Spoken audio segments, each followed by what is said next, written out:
संत श्री आशाराम जी बापू ने आत्मज्ञानी राजा जनक को आत्मज्ञान किस तरह प्राप्त हुआ, इस कथा प्रसंग को यहाँ बड़े ही निराले अंदाज में समझाया कि कैसे सिद्ध पुरुषों का संवाद राजा जनक को सुनने का सौभाग्य मिला। हे वासनाएं दूर हटो, हे कल्पनाएं, हे आकर्षण दूर हटो। सदियों से वासनाएं तुमने हमें ठगा है। अब हम राजा जनक की नहीं, सिद्धों की वाणी सुनकर अपने आत्म सिद्धि को पाएंगे।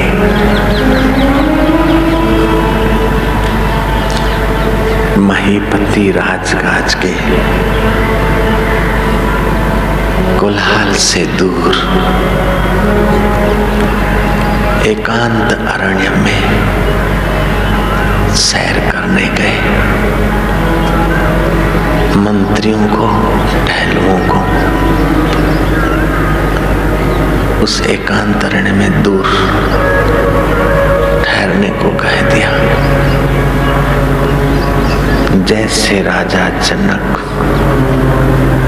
उस आत्मदेव में परमेश्वर स्वभाव में जग गए,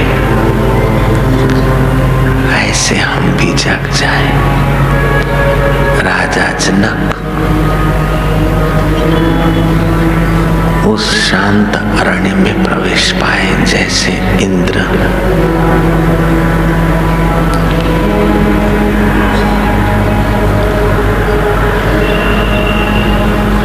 अपने बगीचे में विचरण करता है, से दूर विचरण करते करते तमाल वृक्ष के नीचे जहाँ फूलों की सुगंध, शुद्ध हवामान, शांत वातावरण था, महीपति जनक तमाल वृक्ष के नीचे बैठे शांत हुए। शांत मना महीपति ने गौर से सुना, कुछ चर्चा हो रही है। वृक्ष पर जो सूक्ष्मतर और सूक्ष्मतम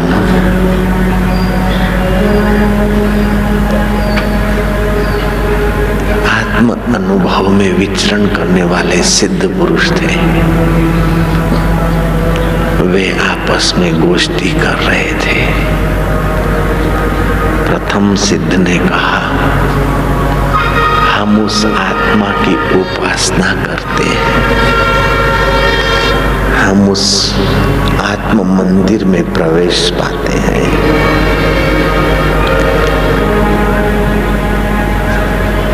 जहां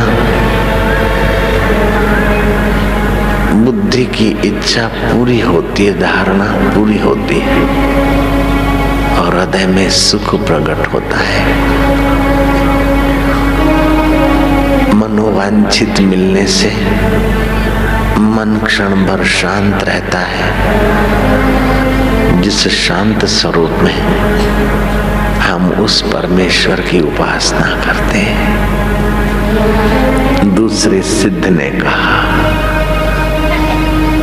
दृष्टा दर्शन और दृश्य के मेल से जो सुख उपजता है, त्रिपुटी के मेल से जो सुख उपजता है, हम उस सुख स्वरूप परमेश्वर की उपासना करते हैं। तीसरे सिद्ध ने कहा, जिसकी सत्ता से श्वास भीतर आता है, भीतर आते समय सो की ध्वनि उठती और बाहर आने से हम की दृष्टि ध्वनि उठती। उस सोहम स्वरूप परमेश्वर की हम उपासना करते हैं।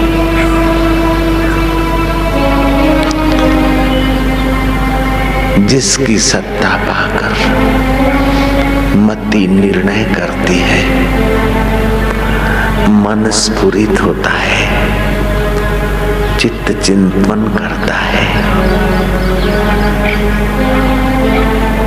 और जीव अहम करता है। उस सब के उद्गम स्थान सर्वाधार सर्वेश्वर परमेश्वर की हम उपासना करते हैं। चौथे सिद्ध ने कहा, जो सृष्टि के आदि में है, संकल्प के आदि में है, संकल्प के मध्य में है, सृष्टि के मध्य में है और संकल्प और सृष्टि के अंत में भी जो कहते हुए है, उस आद सत्य जुगात सत्य है भी सत्य स्वरूप ईश्वर की हम उपासना करते हैं। हम उसी में शांत हो रहे हैं जहाँ विकारों का मल नहीं है, जहाँ भय और शोक को प्रवेश नहीं है, जहाँ जन्म मृत्यु जरा व्याधि के संस्कार जलकर खाक हो जाते हैं। उस ज्ञान स्वरूप आत्म सूर्य की, उस ज्ञान स्वरूप परमेश्वर की हम उपासना करते हैं। राजा जनक ने सिद्धों की गोष्ठी सुनी। जैसे युद्ध में हारा हुआ बहादुर विषाद को प्राप्त होता है, ऐसे जनक का चित्त विषादग्रस्त हो गया। वो अपने महल के झरोखे में आ बैठे और अपने मन को समझाने लगे कि मेरे मन, तू आंखों से मिलकर बहुत कुछ वासनाओं का गुलाम होकर बहुत कुछ देखता रहा, जन्मों से देखता रहा, लेकिन आज तक उस परमेश्वर को तूने नहीं देखा, नहीं पाया। अरे मेरे मन, तू कानों से मिलकर बहुत सारा सुनता रहा और कान तो शमशान में राख हो गए। कई जन्मों की आंखें और कान खत्म हो गए, लेकिन तेरी ये वासनाएं खत्म नहीं हुई। हे मेरे मन, तू भी भटक रहा है, मुझे भी भटका रहा है। अब तू अंतर्यामी ईश्वर की मधुरता में प्रवेश पा ले, उस परमेश्वर के आनंद स्वरूप का स्वाद चख ले, उस सुख स्वरूप में तू विश्रांति पाले। मेरे मन, मैं तेरे कहने में आकर मैं ठगा गया और तू भी दुखी रहा, तपता रहा, भयभीत रहा और कईयों की खुशामद करता रहा। ए मेरे मन, अब तू उसी परमेश्वर की खुशामद कर, चिंतन कर, उसी के स्वाद में गोता मार, उसी के आनंद में डूब, उसी के माधुर्य में प्रवेश कर मेरे मन।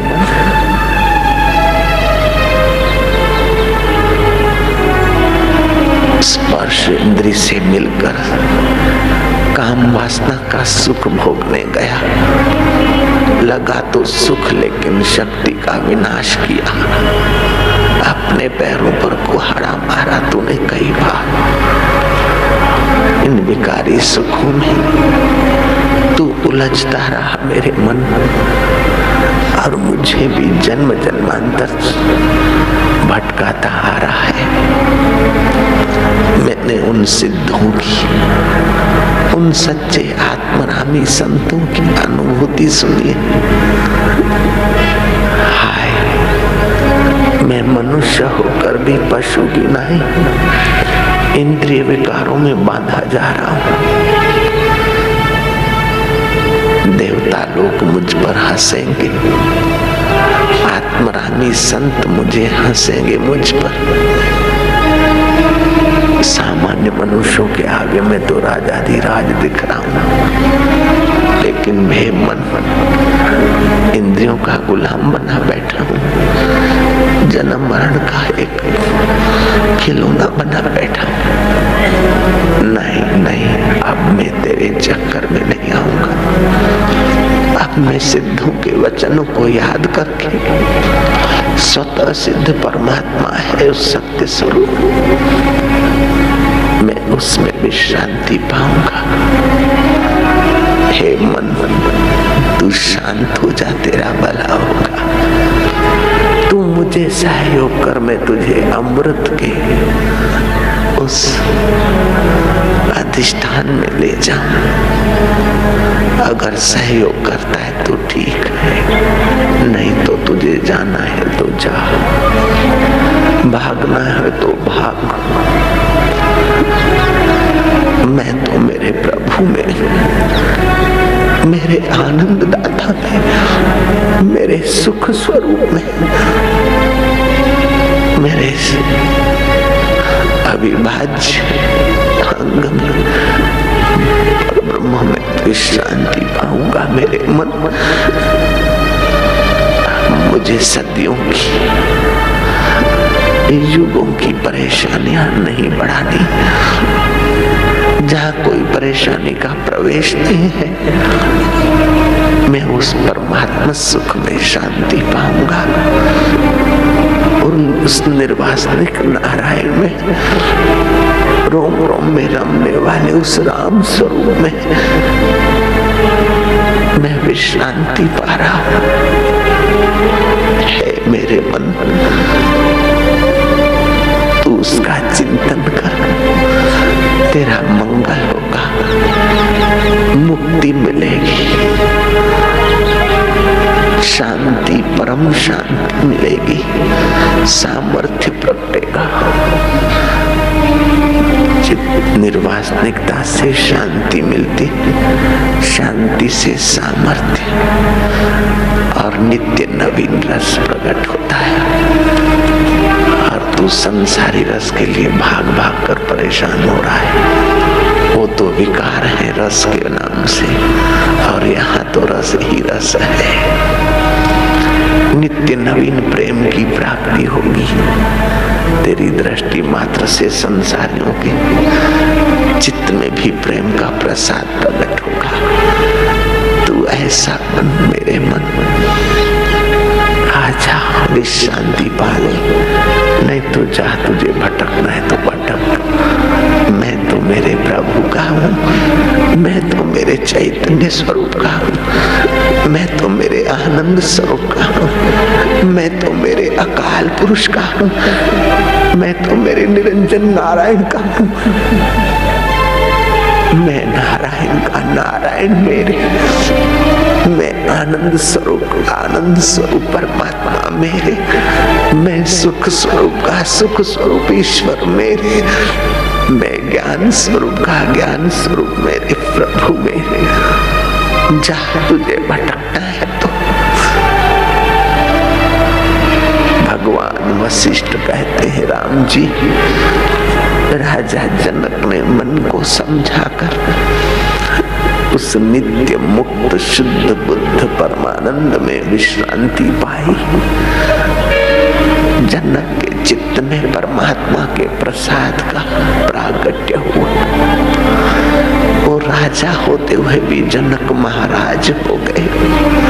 उन्होंने महान राज्य में विश्रांति पाई। जनक को उठने की इच्छा नहीं होती। प्रभात हो गई, सूर्योदय होने की तैयारियां। ब्राह्मण लोग जनक के स्नान के लिए वैदिक मंत्रों का उच्चारण कर रहे हैं। स्वर्ण कलश में तीर्थों का जल लिए ललनाएं इंतजार कर रही है। लेकिन ये महीपति आत्म तीर्थ में, आत्मानंद में तन्मय है। जनक ने धीरे से आंख खोली, दृष्टि घुमाई कि कल शाम का सिद्धों का वचन। रात भर विचारते विचारते प्रभात को पिया का सुख प्रकट हुआ। अब मैं दिनचर्या के लिए उठूं, स्नान आदि करूं और राज्य करूं तो मुझे कोई लाभ नहीं, और न करूं तो भी कोई लाभ नहीं। ये राज्य काज्य व्यवस्था और शरीर की व्यवस्था प्रकृति में हो रही है। बंधन तो वासना का था, अब तो सिद्धों के उन वचनों से मैं निर्बंधन निर्वासनिक सुख में जगा हूं। अब ये राज्य मुझे बांधने वाला नहीं है, अब ये क्रियाएं मुझे बांधने वाली नहीं है, अब ये कर्म मुझे बांधने वाले नहीं है। मैं अकर्ता अभोक्ता जीवन मुक्त पद में जगा हूं। मेरा मुझको नमस्कार है, मेरा मुझको धन्यवाद है। उस आत्मदेव के साथ राजा जनक एक भाव हो गए। जनक महसूस करने लगे कि मैं अमर आत्मा हूँ, मैं चैतन्य स्वरूप आत्मा हूँ, मैं व्यापक विभू पर ब्रह्म परमात्मा का अविभाज्य स्वरूप हूँ। जनक उठे, नहाए धोए, राज्य काज संभाला, लेकिन चित्त में वो परमात्मा सुख है। अब वासना से प्रेरित होकर निर्णय नहीं हो रहे हैं, अहंकार से प्रेरित होकर निर्णय नहीं होते, सुख बुद्धि से प्रेरित होकर निर्णय नहीं हो रहे। अब हीन अनुशासन नहीं है, अल्प अनुशासन नहीं है, अब तो महान अनुशासन है उस महीपति के हाथ में। पूरी मानवता के मंगल को सोचने की कला आ गई उस महीपति को।